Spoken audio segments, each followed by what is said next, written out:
Hi, I'm Alan Sagano. I'm the president of ADS Consulting Group, and today we're going to be doing a little bit deeper dive into the spreadsheet from the Department of Homeland Security about advanced persistent threats coming from Iran, and we're going to be talking about credential access. So we'll look to see how credentials are getting compromised. So let's take a look.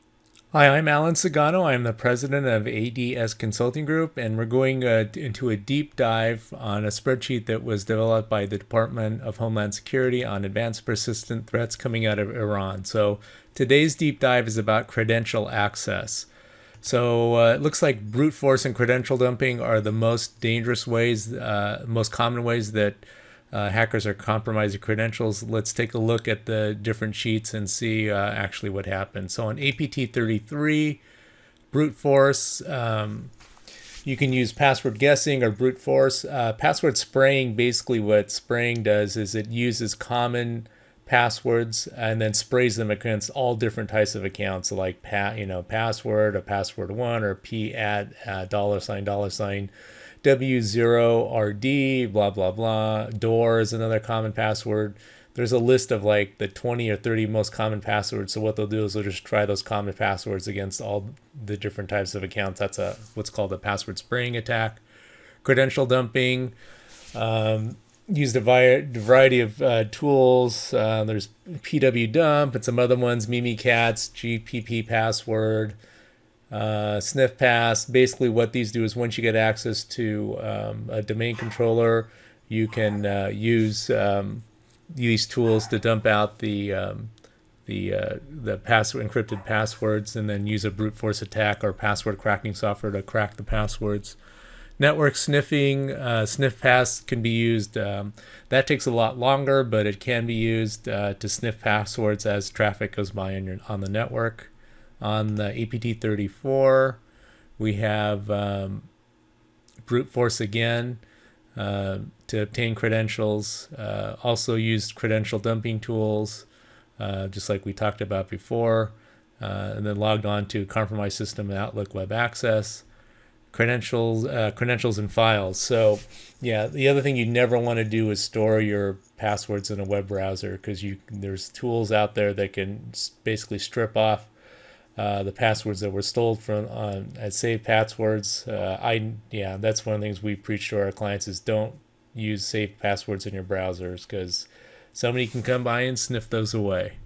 Input capture, they used keyloggers like KeyPunch and LongWatch to basically capture their passwords as somebody entered them into the keyboard. On APT 35, no credential access. APT 39, credential dumping. We used ncrack, Windows, other Windows things to dump creds, and then you can use a password cracking monster server to do a brute force attack against those password hashes. Copy kittens, nothing there really. So probably for credential access, probably one of the most effective ways to protect against credential stealing is multi-factor authentication, ideally with something like Google Authenticator or Duo, something, or even a hardware key, RSA key, YubiKey. Those are also very effective.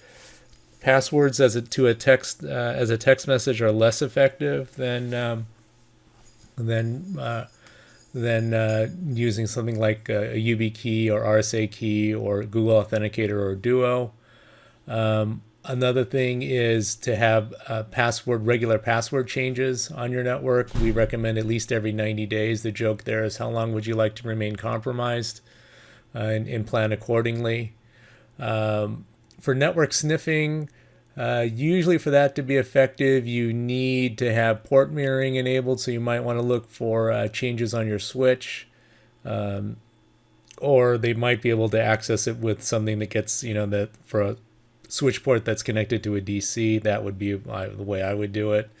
So you want to look for monitoring on those particular ports for port mirroring on switch, which is why you want to keep your switch management on a protected network, so you don't get port mirrored without your knowledge of it. Input capture and keyloggers, again, what I would do there is whitelist applications so that only known applications are running on your network. So those are some of the ways that you can prevent against credential compromise on your network. If you like this content, please boink, hit that subscribe button. Thanks for listening, and we'll talk to you soon.